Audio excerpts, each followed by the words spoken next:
Perhaps you join me in a small sing-song.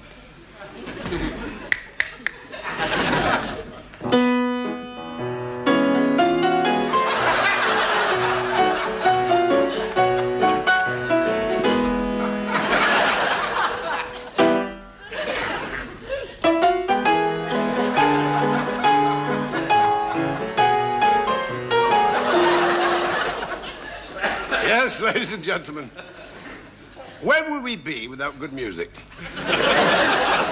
Here. A beckoning refuge in a world so often shrouded with hostility. Like so many couples when I first got married, we had nowhere to stay. We couldn't afford a place of our own, so we had to live with the wife's mother. And I can honestly say, we were there for over 6 months. And I only fell out with that woman 3 times. Morning, noon and night. I wouldn't say we didn't get on, but they wrote a television series based on our relationship. It was called Mission Impossible. She didn't have tonsils, she had a fan belt. Everything I touched, she played holy hell. She'd stand there and glare at me like a frustrated moose. She'd fold her arms like 2 sides of gammon. Mouth like a workhouse oven. Said, don't you touch anything of mine. You leave things alone. For instance, that television set, that's mine, it's paid for, it's not rental. I'll select the programs, I'll switch the set on and off, not you. And another thing, don't you just turn the immersionator on when you feel like it, willy-nilly. Immersion heaters cost money. It's 2 kilowatts. I'll put it on, you give me 2 days' notice. And another thing. Don't think you can go in the kitchen and put the kettle on when you like. That's an expensive kettle. It's a Russell Hobbs from my catalogue. If anything wants doing here, I'll do it. One night she went to the cinema. I phoned up and they flashed a message on the screen telling her to come home straight away. She cantered back faster than the railway horse that's been reprieved at the knackers. She stood there, she said, what's wrong? I said, nothing, the fire won't spoken.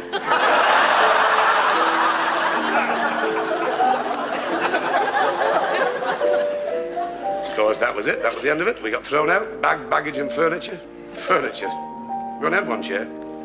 I don't know how old it was, but it carried Hannibal across the Alps. I wasn't sorry to go because, A, she's a big woman to tangle with. Well, you can tell she hung her vest up to dry and we lost an hour's daylight.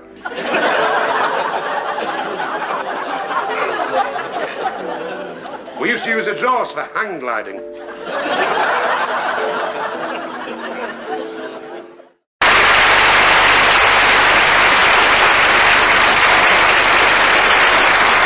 Thank you.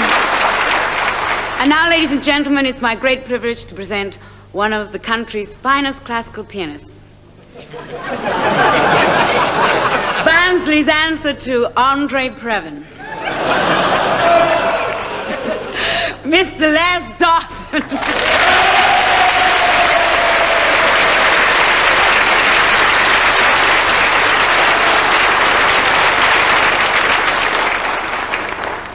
Thank you, Vera.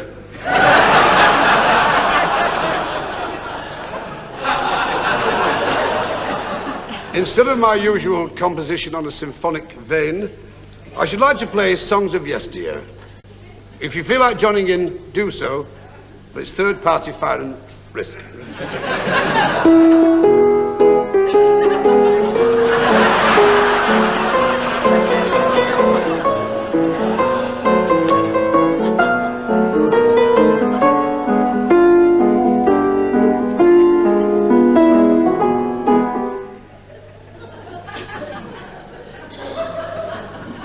I told you to stay in the truck.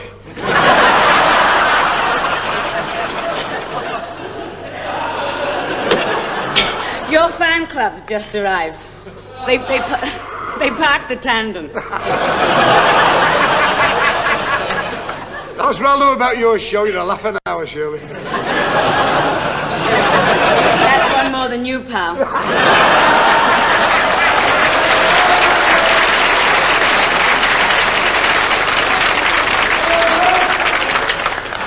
You know, if you play your cards right, I could get your job on Crossroads. As a cleaner. I can be hurt, Shirley. After all, I'm just a man. Yes, you are. Just. No, but, I mean, you seem a bit down in the mouth. I mean, what's the trouble? No.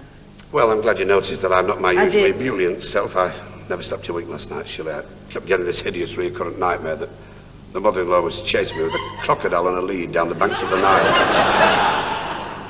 I was wearing nothing but a pith helmet and Gannick spats. I could smell the hot, rancid breath on the back of my neck. I could hear those great jaws snapping in anger. I could almost see those great yellow eyes full of primeval hatred devouring me. Oh, how terrible. That's nothing. What did I tell you about the crocodile? I couldn't take much more. I went to see the doctor. I walked into his surgery. I said, "Can you help me out?" He said, "Yes, miss. Where did you come in?"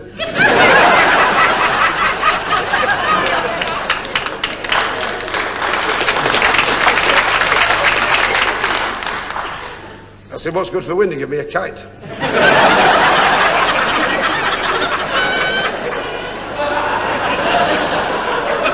You see, the trouble is, he's very old-fashioned. When he gives you an injection, you have to bite on a bullet.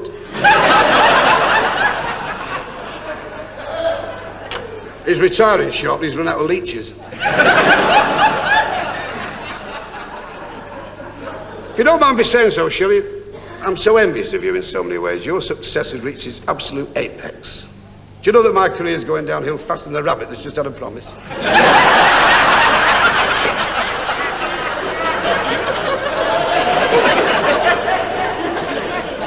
Nothing's gone right for me. I'm so unlucky. I bought some bananas last week and when I peeled them, they were empty.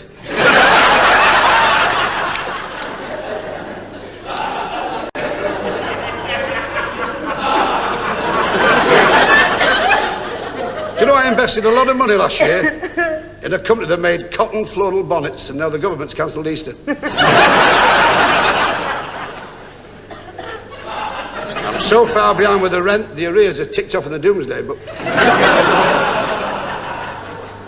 My furniture's been thrown on the street so often I've had the loose covers made to match the pavements.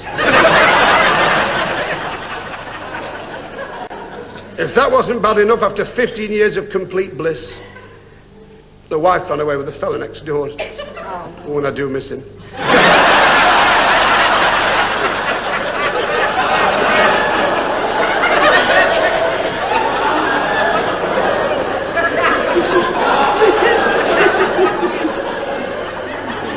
you know, I've reached the stage, Shirley, where I can't concentrate on anything. I can't even look at the contract for this show. It brings tears to my eyes. I can't concentrate. I just sit there and I just daydream all the time that I'm playing cricket for England and Australia. Have you tried thinking about girls? What, miss me turn to bat?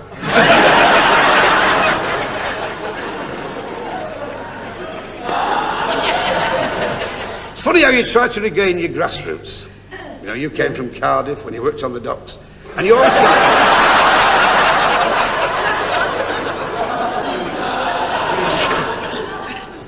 You try to refine those vital years. Where did you go wrong? I went to see my parents the other week. It was the neighbourhood I used to play as a kid. Grimy warehouses, severing the skyline with dissipated profiles. Narrow, suck-bearded tenements gazing eyeless onto litter-pitted streets. Nuns going round in twos, mugging everybody.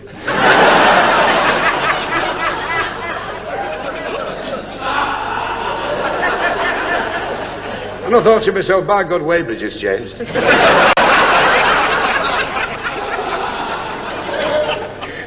And through a vandalised glass-stained window of this ill-kempt chapel, I saw my father kneeling at the altar. Can you imagine my emotions? More mixed than old bran. And he looked so forlorn. He was just knelt there. He was recrumbing his begging bowl. He had his hand in the vicar's pocket. Right. I put my arm round. I put my arm round his shoulder, his thinning shoulders, and he looked at me and he took a swig from his hip flask. And I said, "Hello, Daddy." And he looked at me, his eyes just filled with tears. Emotion was choking him. This one decent suit, the only one he ever had without arrows. And when he spoke, it was like an echo from the past. I remembered so well that soft northern voice. He said, "Hello, son."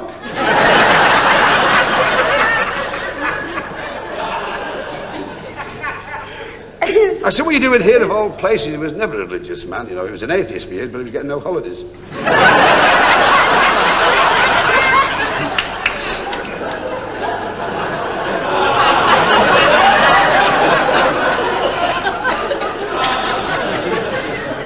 I said...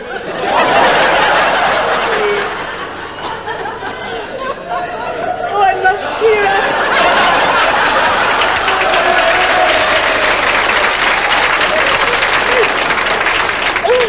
And I said to him, why are you knelt here? I said, "Where's Mummy?" And he looked at me and said, and he pointed heavenwards with a soiled digit. He said, "Your mother's up there." I said, "You mean that Mummy's passed over?" He said, "No, she's on the roof knocking the lead off."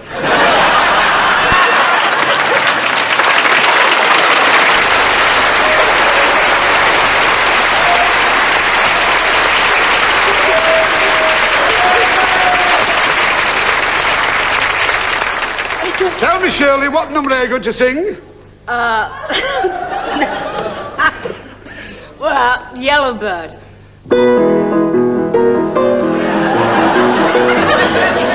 In our audience is a lady who's absolutely crackers about the karaoke. Now, whenever she sees a karaoke machine, she gets this urge to leap about and sing. Yes, surprise, surprise, it's you, Penny Morgan. You're the one that I want. Penny, get the body down here, girl.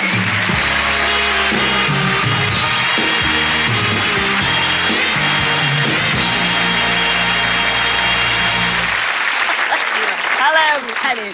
Penny, have a sit down there, sweetheart. Well, I know you whispered in my ear then, who set me up? Well, I shall tell you who set you up for this. It was your very good friend, Mary, sitting out there. Mary set you up for this. But, no, she sent me a lovely letter. It was a very glowing letter telling me all about you. She says that your voice, in a word, is out of this world. Where there's a karaoke machine, you get the call of the karaoke. Is that right? Yeah. You get up there and you do it. Can't help it. You can't help yourself. Well, surprise, surprise, we're going to find that out tonight. Because we want you to do a bit of karaoke singing on tonight's show, all right? Are you game for this, sweetheart? Yeah. But we wouldn't lumber you. We've got a perfect partner for you. Here he is, the one and only Les Dawson. Come in there.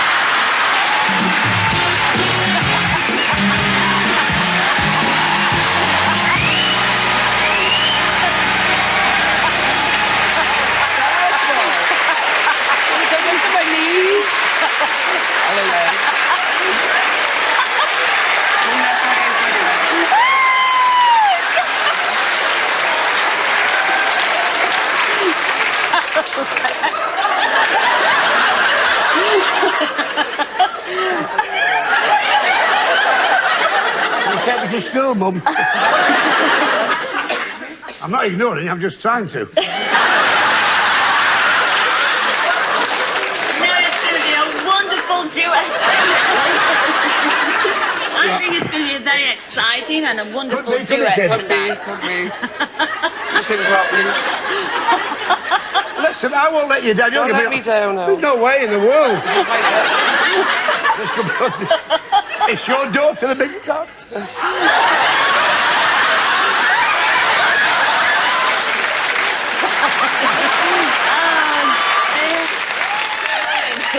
Because he's lovely and cuddly, though, isn't he, Penny? Lovely.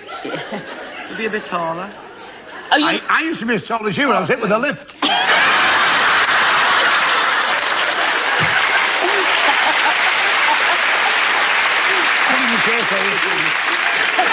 No, you will enjoy it.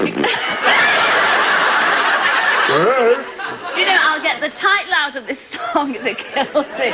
You are going, because you'll have to practice, you are going to be singing together with this lovely man here, and he...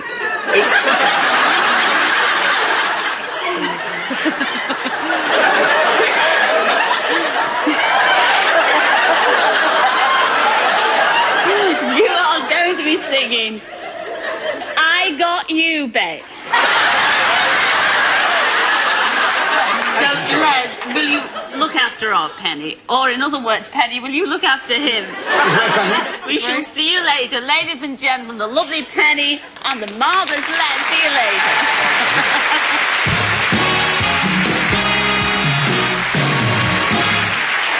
And enjoy a television karaoke debut. Remember where you saw it first, because it may never ever happen again. Ladies and gentlemen, singing for you, Penny Morgan and the wonderful Les Dawson.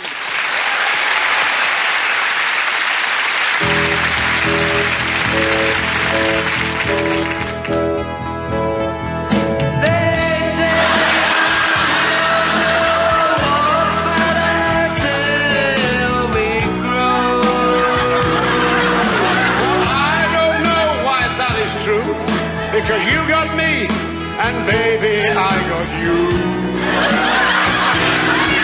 Baby, I got you, baby. I got flowers in the spring.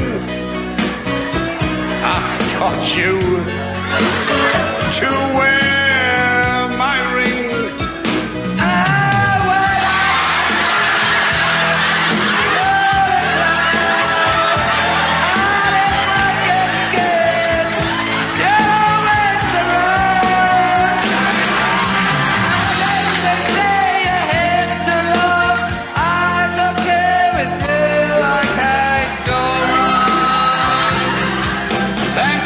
Your little hand in mine. There ain't no hill or mountain we can't climb. Baby,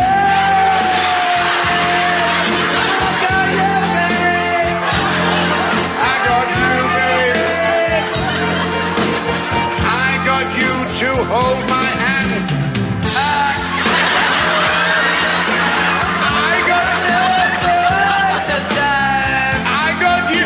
Walk with me. I got you to kiss goodnight. I got you to hold me tight. You won't let go.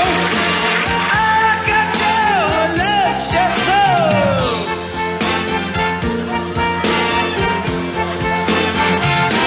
I got you.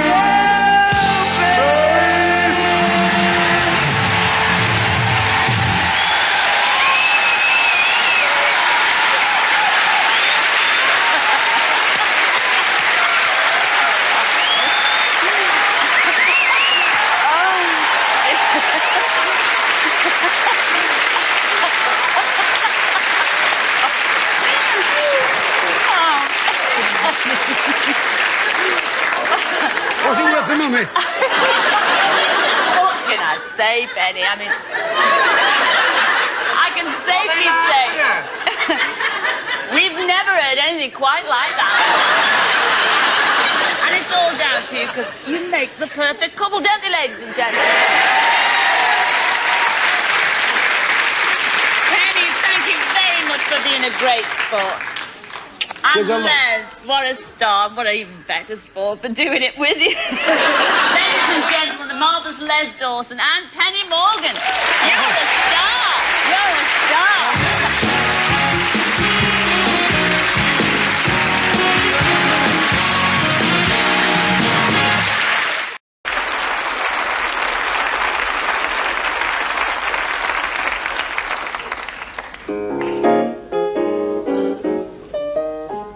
That's life.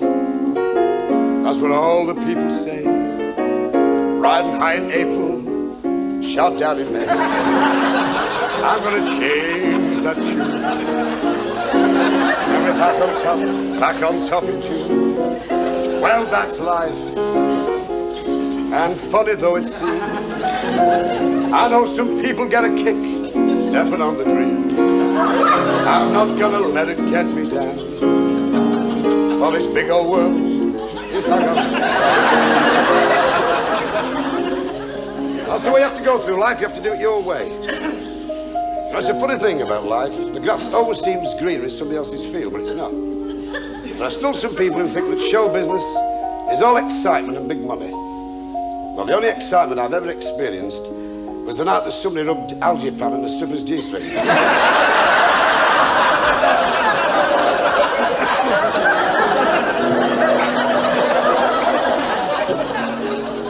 As for the big money, well, every time that Yorkshire Television pay me, I take the cheque straight to the bank.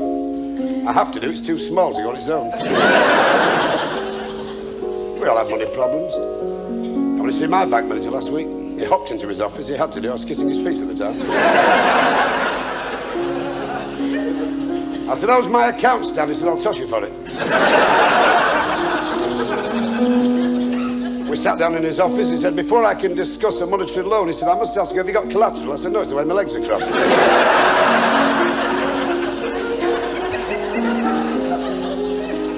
He said, you've been coming to this branch now for over 7 years, and in all that time, you've asked me for money. You've never noticed I've got a glass eye. I said, it's your left one. He said, how do you know? I said, it's the only one with a spark of humanity in it.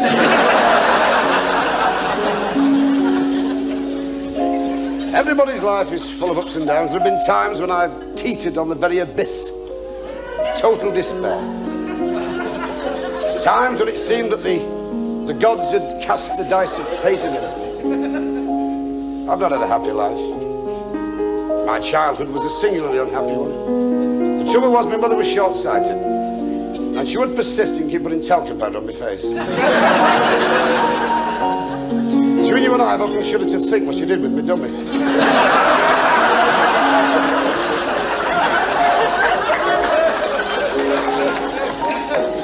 She used to look at me and say, I don't know what to make of our son.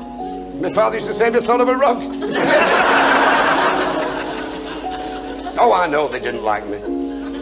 Little things like when I was christened, the vicar threw my father out for throwing piranha fish in the font.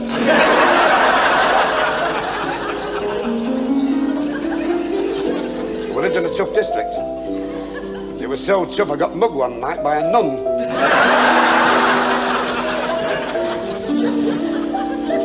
When I grew up I thought things would alter, but it didn't. After 10 years of married bliss, my dear wife ran away with a fella next door. Oh, and I did miss him.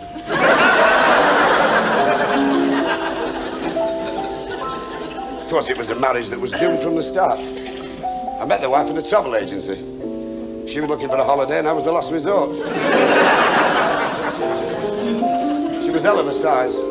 She was so fat when she walked down the aisle on her wedding day in white, everybody thought they were towing a sight screen to Lord's. She was so fat when she bent down in Liverpool, they had an eclipse in Bournemouth. She never wore corsets, she used baling wire. The day I married that woman, I had no luck. She joined Women's Lib, and when she burned her brown, it took 3 months to put the fire out. Nothing went right. Absolutely nothing. I backed a horse in the Grand National and it fell in the paddock. I bought some bananas when I peeled them, they were empty. I just couldn't win. I fought a duel and came third.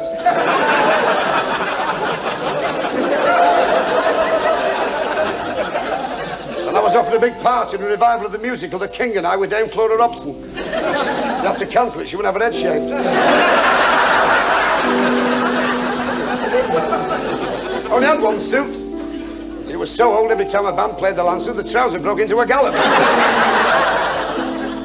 And then when all seemed lost, from the gin-soaked lips of a pockmarked Lascar, he's counting his legs in the bath, came the words that set me on the right course.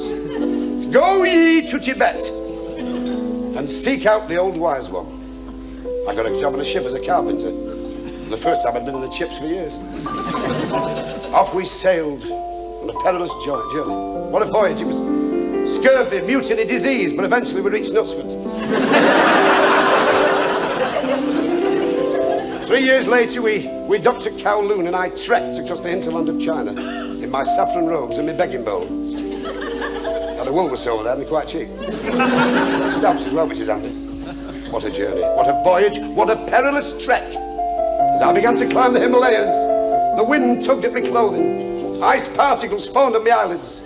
And near the Indian border, I got frostbite up the Khyber. And yet, as I rounded the scree, there on a cold, damp ledge sat the old wise one. The swirling snow throwing in bold relief the monastery. His cowled features were hidden, but his hands were like withered leaves. I said, "O wise one, I who have travelled far, what is the secret of life?" And his voice was hoarse, like 1,000 winds broken on rocks. "My son," he said, "I have sat on this cold, damp ledge for 100 years. I said, what have you got from it, O wise one?" He said, "I have got peace, tranquility." I said, "Wisdom?" He said, "No, pile."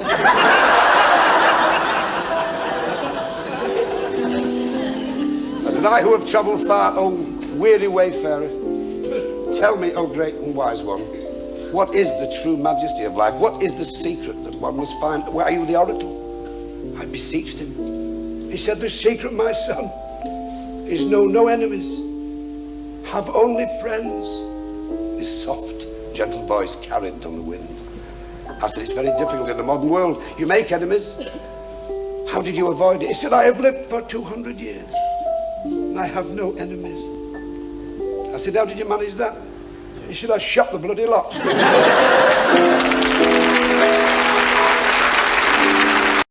No. How's your Bert? Compared to what? No, I just don't like the look of him. Neither do I, but he's good to the kids. No, I don't see much of him these days, you know. He's got a small holding. Yes, I had heard. No, he's always down. He's got the agricultural thing, you know. He's always down at the allotment. Oh. Oh, why? Growing your own vegetables? Oh, well, yes, growing my own vegetables. Well, yes. you will be self-sufficient, won't you? Well, I don't know that, but we'll be able to support ourselves. Broccoli and things. Oh, yes. Mind, I've got a little surprise for you. Have you? Oh, yes, now that reminds me of Harry Rottenstall. He used to grow them, you know. Yes, I know. And it killed him as well. What do you mean it killed him? Oh, God forbid I keep getting the memo. Apparently got drunk on rhubarb wine. He had one too many. And he stumbled in the greenhouse. Fell across his prized tomato and was impaled on one of those. Oh! They do say when they found him in the following morning, a big smile on his face. And a lovely disposition. The good ones always go first. Trust in God and keep your bowels open is anything. But actually, my Bert is seriously thinking of branching out into livestock. Oh? He's got a goat. Nay. No, he's always got a mad goat for years.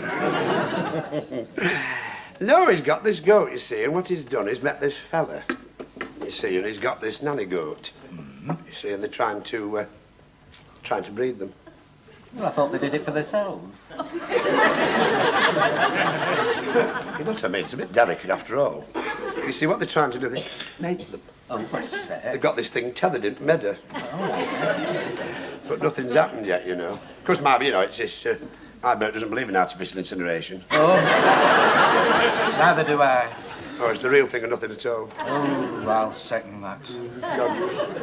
Anyway, what he's doing, you see, the billy goat hasn't, can't. Well, nothing's happened yet. You mean the nanny hasn't copped?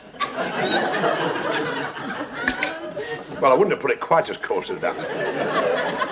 Anyway, my Bert read in the DAWSON issue of the Vet about these hormone pills. Oh, do you know the things they think of? Oh, I know. Anyway, what you do, you see, you blow them down the goat's throat. It makes it potent. Oh, and what's in these pills? I don't know, but Bert said they taste very strongly of peppermint.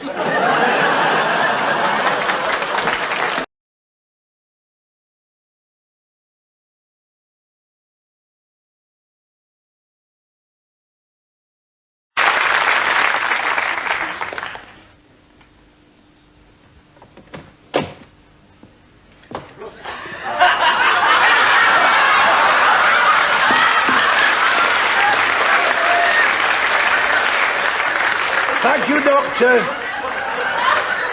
Are the suppositories the same length?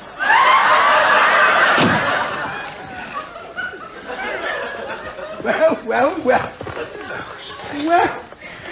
Cissie! Has he seen you at the doctor's? Well, yes. Is it the old trouble? What trouble?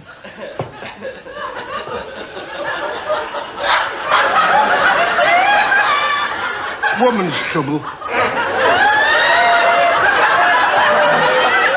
Last year when you said you might have to have an hysterical rectomy.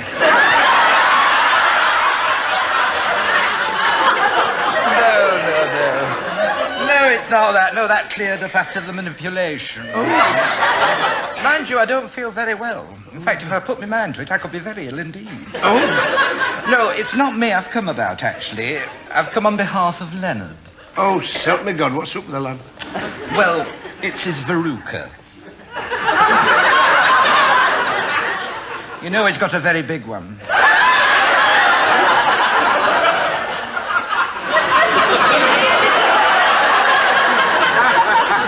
Fancy. I mean, he can hardly get his shoe on for it. Has he tried tucking his trousers down his socks?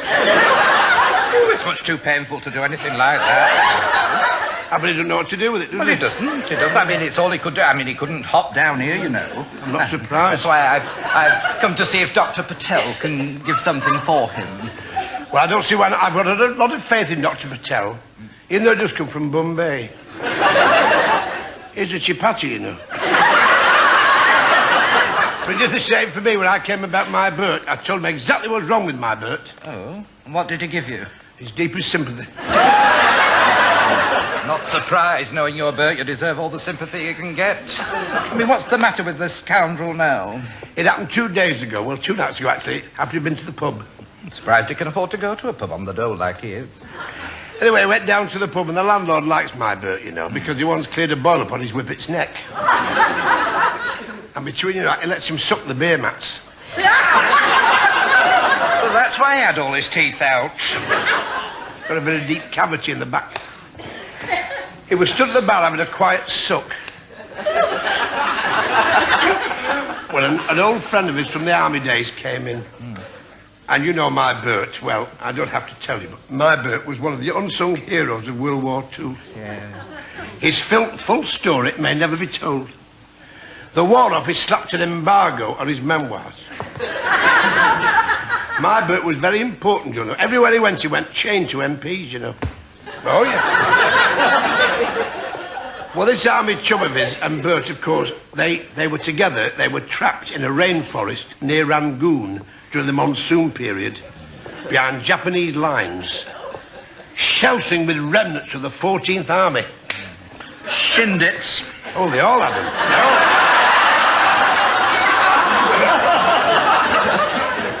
They had nothing to eat but sedentary armadillos.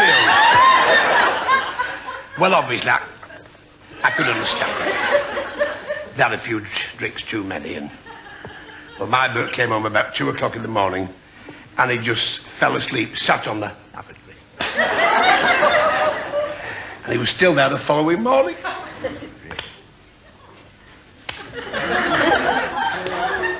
Cissie, I didn't know what to do.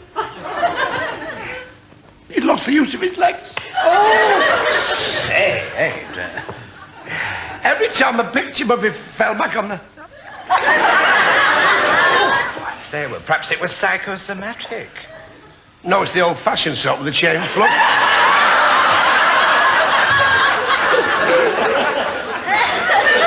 Actually, we've got a crack in the pedestal after have it grouted.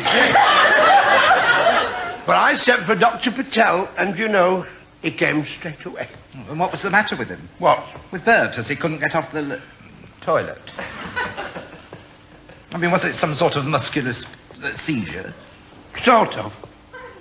His braces were fast around the system. Typical. Anyway, that's enough about your Bert. What about you, Chuck? Oh, I don't feel so bad in myself, you know. I've got this cluster of varicose veins at the back of my leg. I shall have to have them pulled through Bupa. I was just thinking, he looked a trifle wan. Well, let's face it, you know, I am at a funny age. I wouldn't tell another living soul this, of course. I'm approaching the change. Approaching the change? From which direction?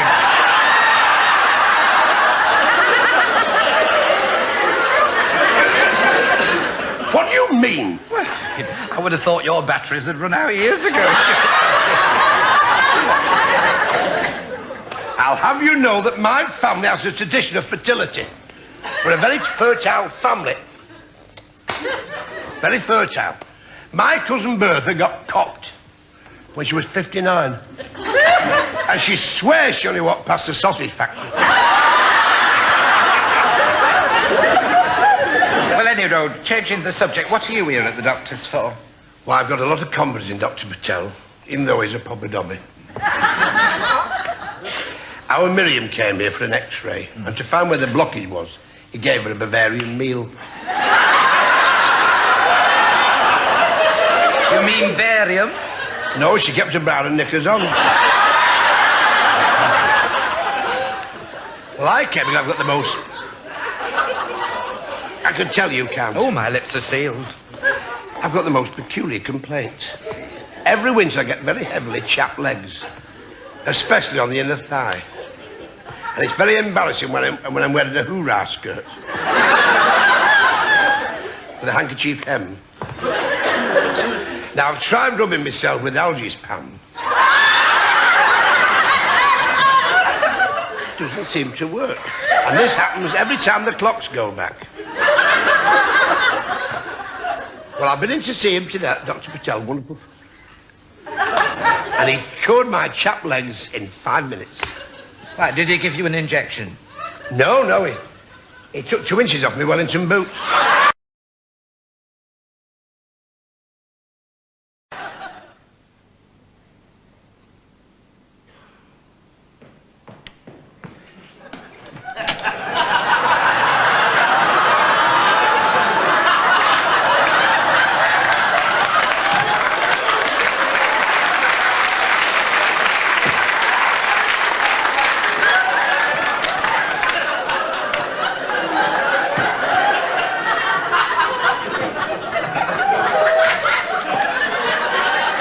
Cissie! Have we got for some domestos?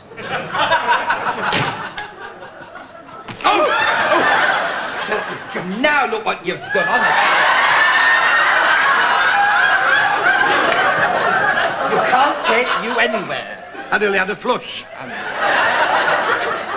Oh, I say, Ada, the magic of travel.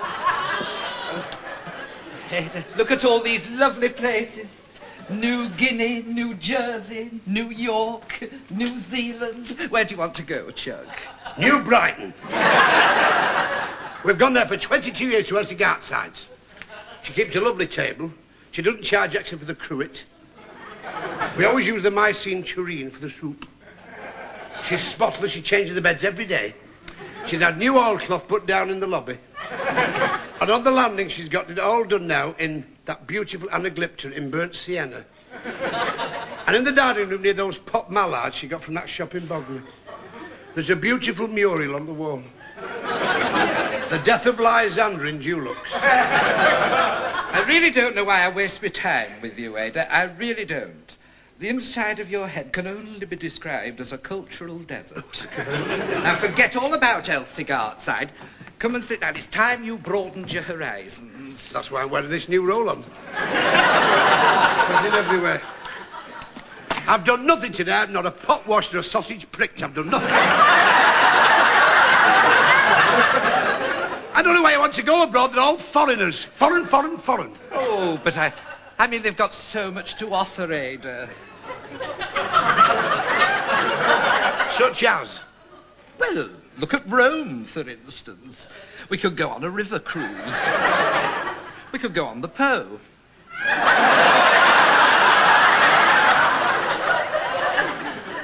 I'm not going all that way for that. We had one, but our Fred chipped the rim.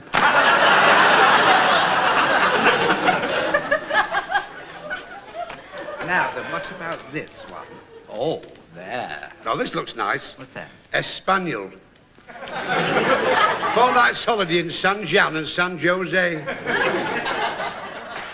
Honestly, Ada, you're hopeless. It's San Juan and San Jose. Help me God. Yes, in Spain, they always pronounce the J's as H. When do you think we should go, Chuck? Last week in Hoon and the first week in July.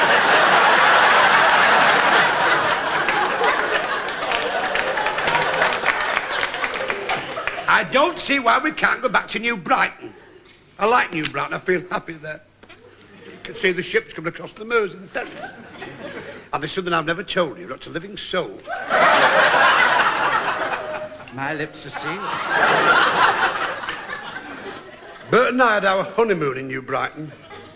Oh, really? Yes, at number 23, Seaview Guest House, Back Gas Street. We went in October because I was easy to get a deck chair then. I suppose you could say it's where I fully became a woman.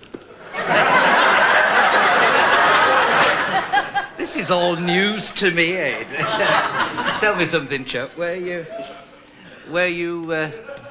Virgo intacta? No, just bed and breakfast.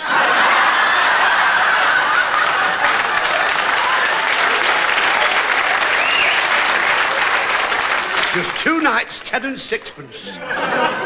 So you weren't full board? No, we got drunk both nights and fell asleep.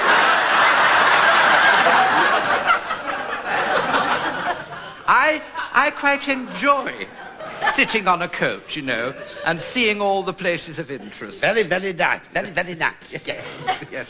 What about the Dolomites? Well, if they start playing me up, I'll sit on a rubber ring.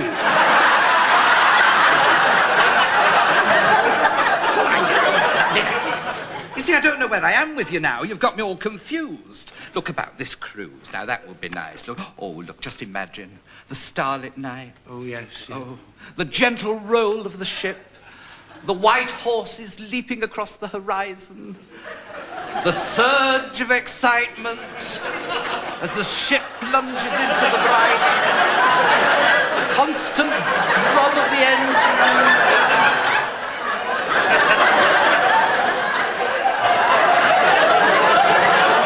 7 courses of exotic food.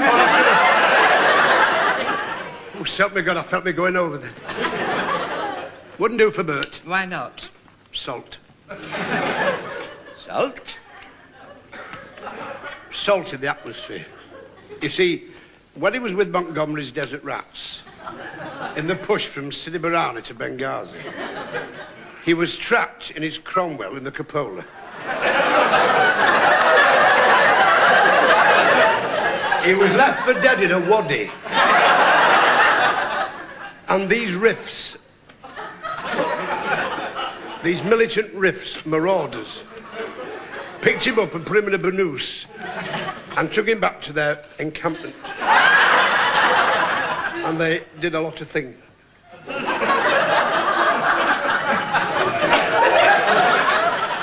I've never seen feet like her.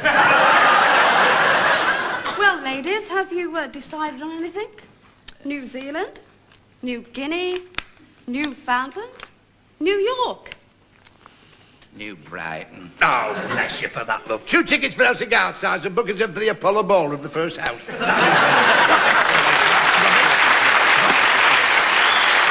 Crisp and crunchy underfoot, where the peanuts have trodden into the carpet. The air is tangy with the smell of wood smoke as a cigarette left by a guest burns its way into the mantelpiece. A distant tinkle and the sound of merry laughter through the cold night air reminds you that the last 2 guests have backed their cars into each other. The party's over. It's time to call it a day. And for Cissie and Ada, Christmas Day is at an end.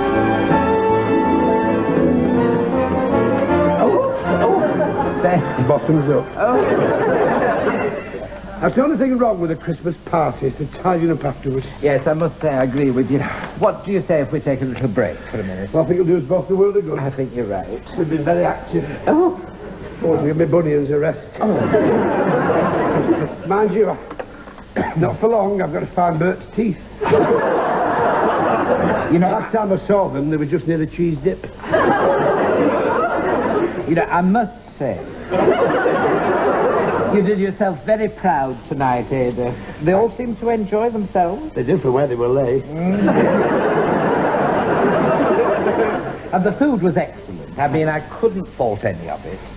But, you know, it was your vol au vents that really stood out.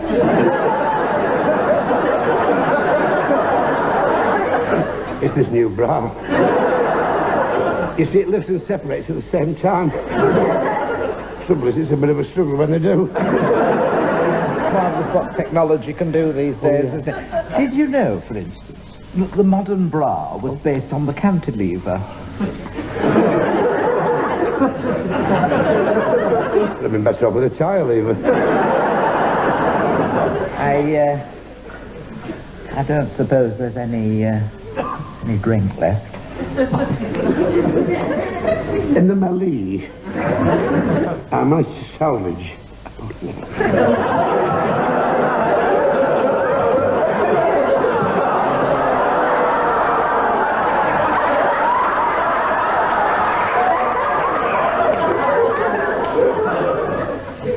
Half a bottle I saved for us, love. Sherry, isn't it? Well, yes, I'm afraid it is. That's all I ever drink, as you well know. The golden nectar of old Jerry. No, it was brewed in a bucket. You know, I always thought it was such a refined drink. Mind you, between you and me and the gatepost, it's not without its aphrodisiac qualities. So I get this wind as well. You come up like a turret. Merry Christmas, Dad. Merry Christmas, too.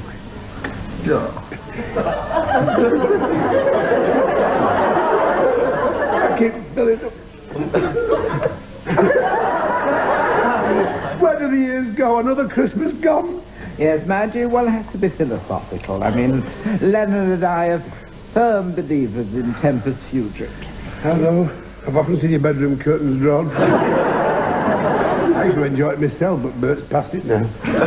Ever since he had that sniper shot him up at Merseymoor. So he still limps with a riff. That's a rough laugh. Mind you, it really was a good do. Apart from Bert's relatives. I can only apologise humbly. Vandals. I get complaints from Gyps. Did you see his cousin Miriam? Mm-hmm. Did you see the way she went at my mutton pate? You know, she stripped the willy pattern off the plate. Look at that. A present from Bogdan, this was. I'm looking at it now. I've got two Japanese lovers in midair with no bridge. The one in the blue two-piece with the broidery anglais and the mucky underskirt. Ooh. I would like to see her bedding. Filth. You see their living room? They've even got mud guards on the Hoover. And the kitchen is disgraced. There's so many cobwebs, it looks as though it's been backcombed. You know, she's absolutely no control over those three children of hers. No. That little Sebastian, I could have strangled him. Did you see what he tried to do to our cat with his junior do-it-yourself doctor's outfit? Little yobbo. Exactly. Oh, he didn't harm little Fleance, did he? Oh, no. No, the only trouble is that we're not really sure about this. Because the cat's still on the gable end with its legs crossed. You should never buy children presents like that. No, you're right. You're absolutely right. I mean, I think it's disgraceful. I mean, all I ever got when I was a child was a whip and a top and an orange in my stocking. Oh, they've got one in Masterplast. Oh, I think it's disgraceful. Mind you, you take our Ralph. Now, even when he was in long trousers, he only had a dinky.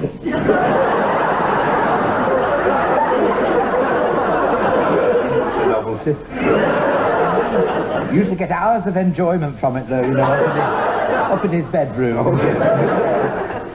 Probably was lonely. And that was until, of course, the paint chipped off through him banging it against the skirt.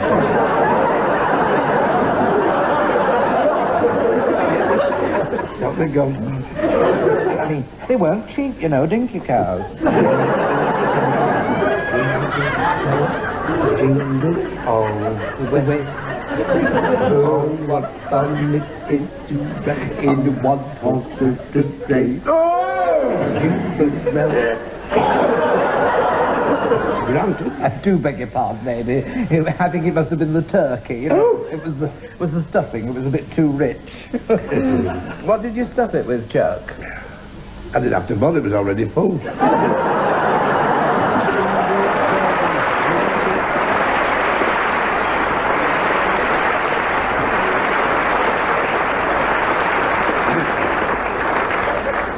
Dear Ada, like most of us, had a turkey for Christmas. But this is a newish tradition which seems like most of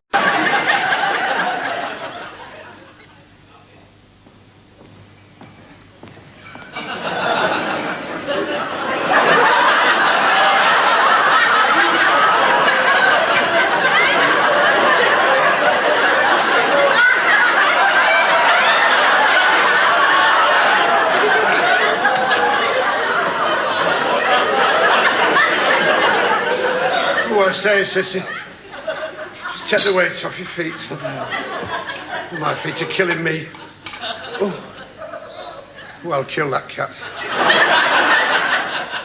Oh.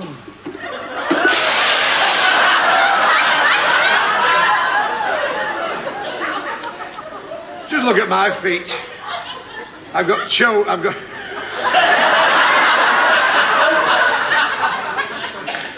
toes like crocus bulbs. That's your own fault, isn't it? You should wear sensible shoes. They warn you about that, you know, at the manpower services. I know, Chuck, but I've got very awkward feet. I can only wear a coat heel or French sabots. I went to one of those chipoterists.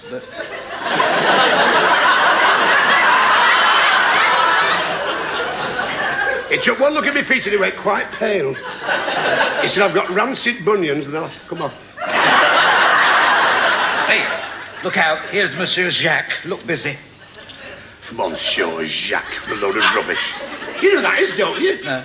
It's Arnold Burtonshaw from number 12 West Pole Street. The house with the dirty tule and the hamster. Yes. Married Edie Breakfast out of the pick and mix counter at Price Joy's. That's the one. Oh. Well, she's had 3 kids before, you know. I didn't know that. To Alaska in Folkestone. In the ATS, she was in charge of an ack battery. And they performed. While there was a lull in the bombing. He told you it was a Polish count. He came from Bootle. So it was a marriage of convenience, then? No, they got married in church. She had no right to, you know. I mean, she was all in white. She got married in white. She drifted down the aisle like an Alp. I'll tell you one thing, it's a damn good job that the vicar was a midwife. And I'll tell you something else, Chuck. What's that, man? The baby was born with a broken arm. How come? He was hanging on till after the wedding.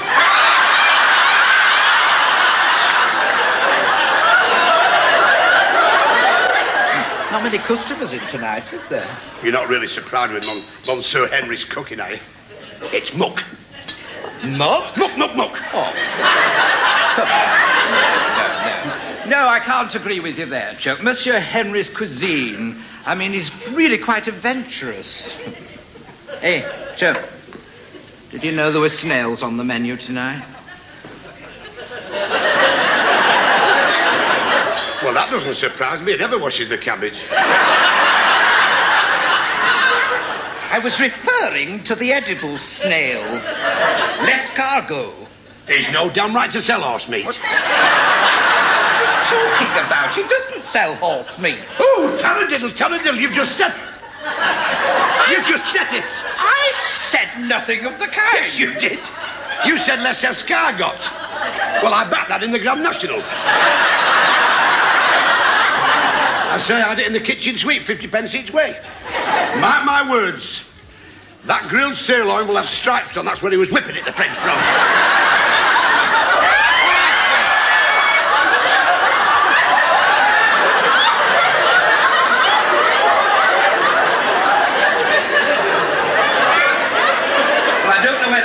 But I know where it's going. Your trouble is you're just crass, Ada. Absolutely crass. And there's too much of this drink, drink, drink. I've warned you before, when the wine is in, the wit is out. Monsieur Henry's culinary expertise is known the length and breadth of Bacon. It's quite superb, second to none, par excellence. If you could see the things that man can do a la carte. I've seen what he can do at the back of his mini, that's fine. You really... Waitress! Oh, shut up. Oh, he's a little trier, isn't he? Damn, he's only been in since 3 o'clock. What's the matter with him? He's a regular, of course, you know. yes. Oh, yes, comes in here all the time. He always goes for the piste de resistance. He's probably got a weak bladder. Honestly, Edgar. Must you be so awful? Thank you. You're as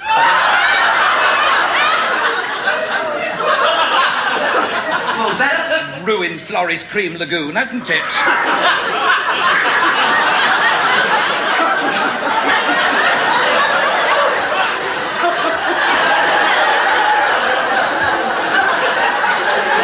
It'll do him no harm.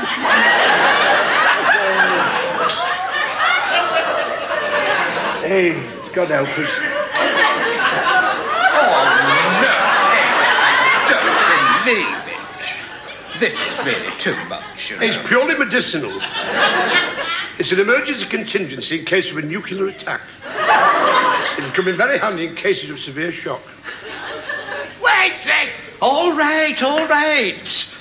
He's another one, too. He's a regular. He's been coming in for months, ever since he was banned from the Cardome over that incident with the buck rarebit. Waitress! Oh, shut up. He's got the patience of a saint, hasn't he?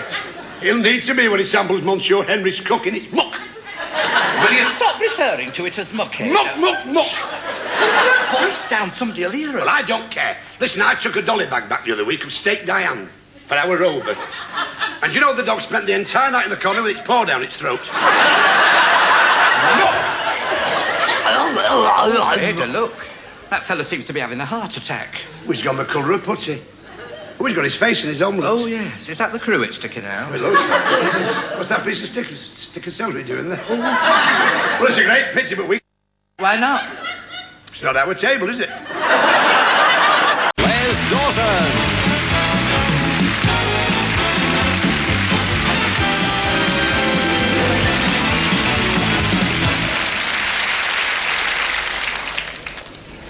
In the formative years of the Palladium, certain comedians would walk on the stage wearing a false red nose and blowing raspberry at the audience in a feeble effort to glean a titter. They would, of course, on reflection, third-rate inferior performers, ultimately destined for theatrical obscurity. In answer and hence my claim as an intellectual performer, I should like to play not one, but 2 pieces upon the pianoforte. Control your emotions, please. The first piece is an adaptation from Mozart entitled In an 18th Century Drawing Room, which will be swiftly followed by the theme from that much publicised movie of yesteryear, Love Story. Thank you for your indulgence.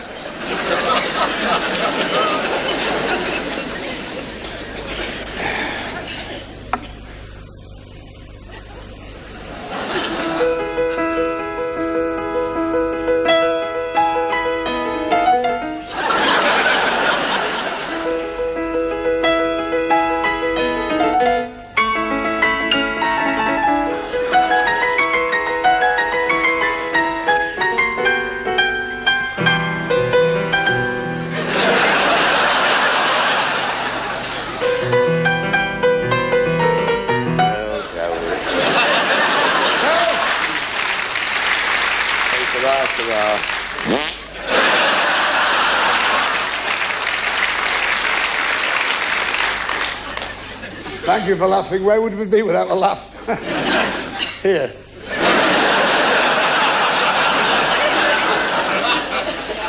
Oh, I do get the odd smiles, but it's usually wind. It's a great thrill to be here. I shouldn't have been here, actually. I should have been on a tour in revival, the musical The King and I with Joan Collins. That's a cancel it. She wouldn't have her head shaved.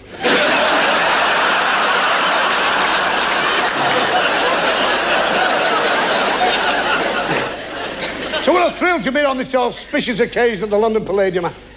I love this theatre. There's something about it that has an intimate feel. It reminds me of home. It's filthy and full of strangers. Everybody's been marvellous. When I arrived this morning, Sir Bernard Delfont couldn't do enough for me, so he didn't bother. We've had one slight problem. We've lost the theatre cat. If you do see this beautiful little animal, please report to one of the usherettes. It's a lovely cat. I thought it had one eye, then I realised it was walking backwards.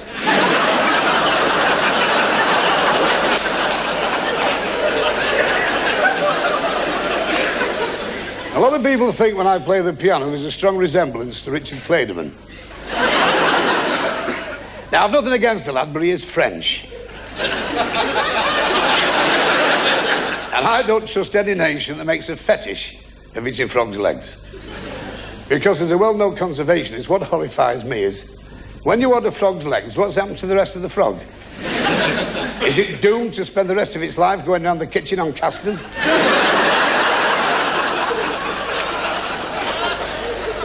What life is it to lie there for the remainder of your days on a bed of lettuce, leafing through all magazines and saying, read it, read it?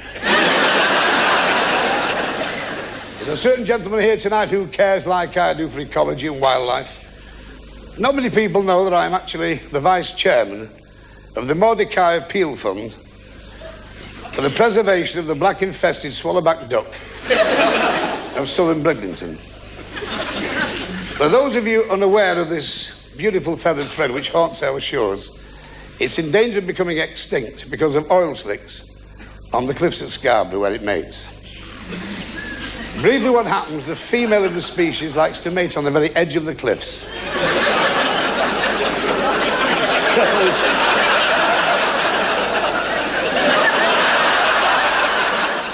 So that warm currents of air spiral upwards from the beach, and in the modern parlance, switch her on. Throughout late autumn, the male hangs from a diseased elm until he hears this distinctive mating cry.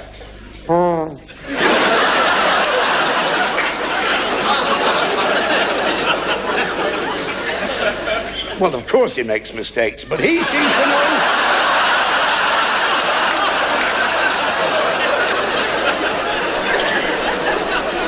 He seems to recognise the correct cry, and when he hears it, his eyes cross in anticipation.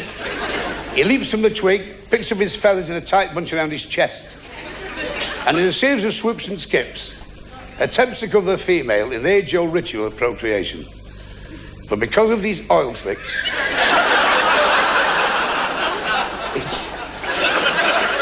he tends to skid over the top of it and fall down the cliff. And when they've done this 3 or 4 times, they do send, sorry, let's have a drink with the lads.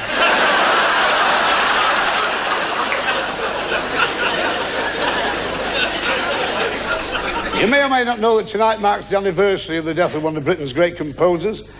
I refer, of course, to Seth Bottlecroft from Yorkshire, the first man to discover that people who ate prunes were never late for work. Tonight, to show his versatility, the very epitome of his music, I'd like to play a piece that he played at delay, Tragically Dying. Thank you. It's tragic.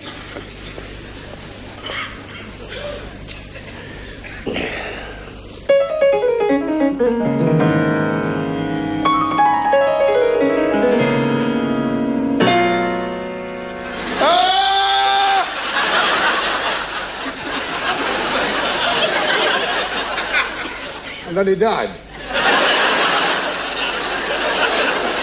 Tell you what, let's get rid of all the solemnity of the occasion and the dignity, and let's do what people used to do in the old days when they made their own entertainment. Let's sing a song together. Will you join me in the Golden Oldie? Yeah. Right, let's start with that one, Side by Side. Diminishing fifth.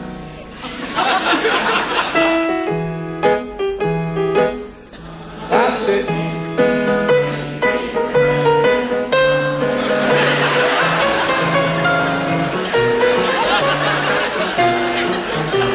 Try to keep together.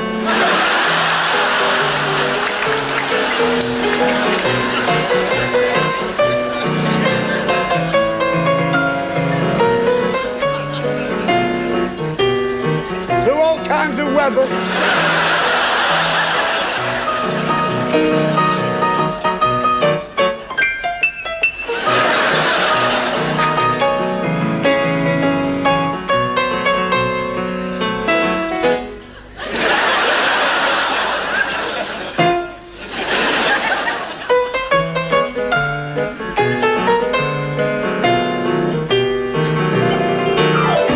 Oh, you were wonderful.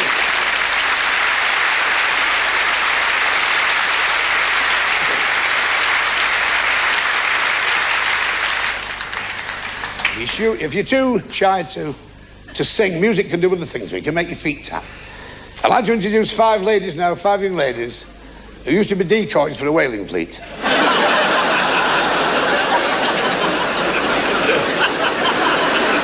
Come on, keep it in. When they all bend down together, we'll lose an hour's daylight.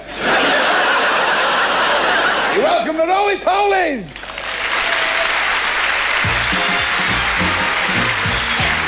Today is very modern.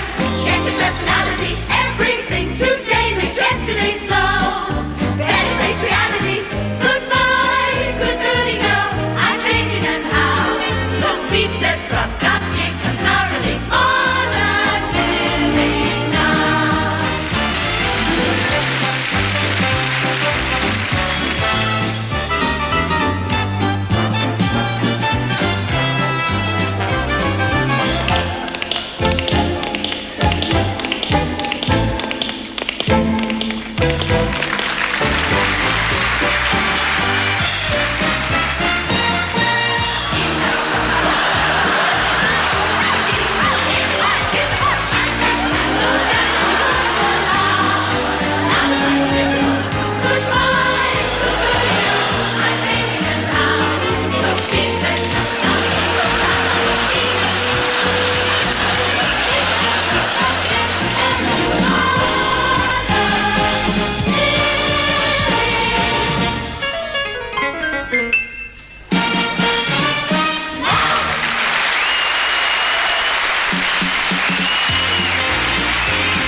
Coming up, Cannon and Ball, Eartha Kitt, Jimmy Tarbuck and Johnny Bassie on the Royal Variety Performance.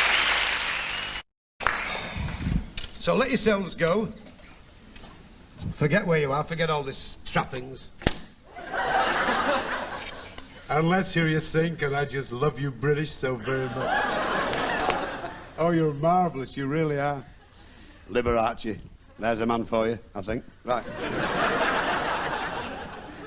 We'll start off with Side by Side, so let's hear you sing. You ready? Raise the roof, it won't take much doing, the guttering's on the inside.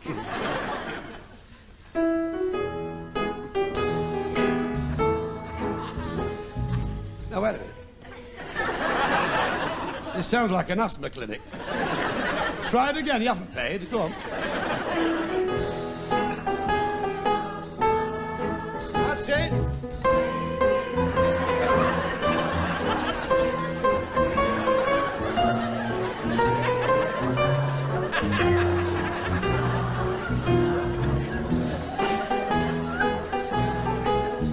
Oh, come on, come on. You're overawed. Just look upon this stage as our front room, right? We're having a bit of a do. I've opened a tin of salmon and we've got some lettuce. And try this one. The bells are ringing for me and my gal.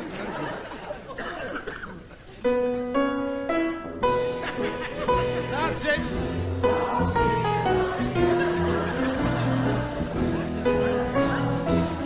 That's the idea. Give it up.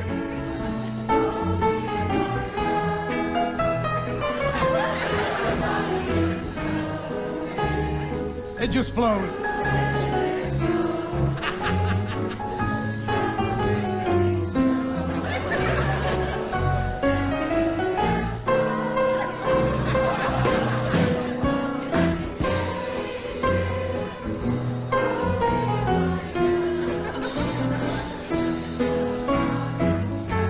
My father always said if you could play the piano, son, you'd never be short of a bob or two.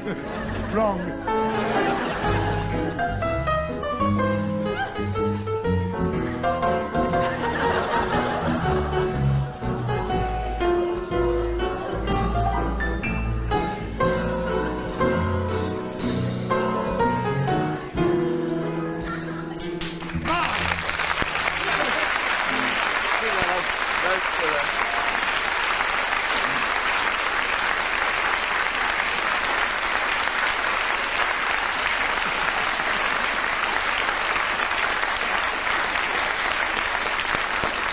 That was splendid. Where did you learn to play piano like that? In various places, the Conservatoire of Vienna. The very small clinic in Rouen. Well, Les Dawson, thanks a lot for coming along, as ever. I've enjoyed it. Very much indeed. Do you feel sort of insignificant standing next to me? I'll just say one thing. I used to be as tall as you when I was hit with a lift. Take care, my sunshine. See you shortly, I hope. Come back on the show again. Love to. Learn to play the piano in the meantime, won't you? Yeah. Thank you. Don't forget the check this time as well. No, that's fine. It took 7 weeks last time. Tell Billy Cotton. 7 weeks for nothing. You get nothing on this show, I'll tell you. That's right. You can't even afford a haircut. Have you seen the backing band? Oh, come on. The whole thing is a mess. Russell Harty for president. Good going.